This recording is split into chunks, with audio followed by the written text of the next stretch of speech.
stop filming. Lake Las Vegas is filled with over 3 billion gallons of drinking water. Hey, stop filming. Whoa.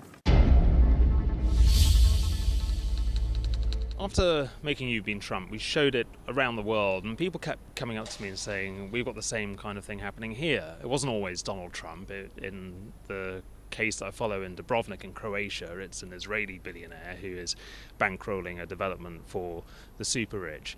And essentially there was this common story, this feeling of power and money riding roughshod over the lives of ordinary people that I felt needed to be explored further. Meanwhile, in Scotland, the story hadn't ended. Michael Forbes had just been voted the top Scot, and I was there when that happened and documented a bit of that. And after that, the Trump organization got in touch and said, we'd like to meet with you, which was an extraordinary moment because obviously when I made the first film, they had refused to be involved in any shape or form. And so that then opened another door, and I felt that it was an important story to be told that hadn't been completely finished in the first film, and so that was really what brought me onto this one. And privacy. Nobody can overlook you, never. They build giant houses and everything goes corrupt after that. Why not answer the question? Okay. I don't care about your opinion.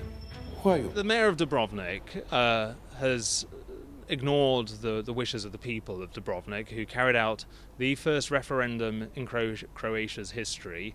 There was a much larger turnout than came out for the first European elections. They voted against the development, and then we hear the national government saying that this is in the national interest of the country, which is of course exactly what happened in Scotland.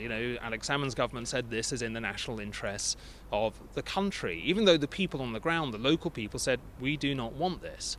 And I think there's a real problem here and a disconnect between the people in power, be they politicians or the developers, and the local people on the ground who say very clearly we don't want it, but their voices are not heard, are not listened to. And this is what's happened in Croatia, it's what happened in Scotland, and it's happening all over the world. It's an important festival for us. It's obviously the Scottish premiere. It's where people will see the film in Scotland for the first time. It's a very important event.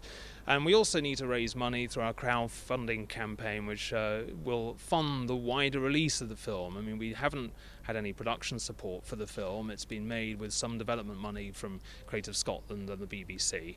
But we've pushed all we can to try and make the best film we possibly can, but we still need a little bit of extra money to pay those bills and to get it out to an audience. So Edinburgh is the start of that for us. We had Sheffield last week, it's Edinburgh this week. They're both very important steps on that journey to getting the film out, but to be here is a real privilege and honour, I have to say, because to see these Croatian residents who are coming in to do the Q&A, and Michael Forbes and Sheila Forbes and the other residents from the Many Estate coming down to Edinburgh is a real moment in the journey that they've been going through, and to see that support in the cinema will be quite extraordinary.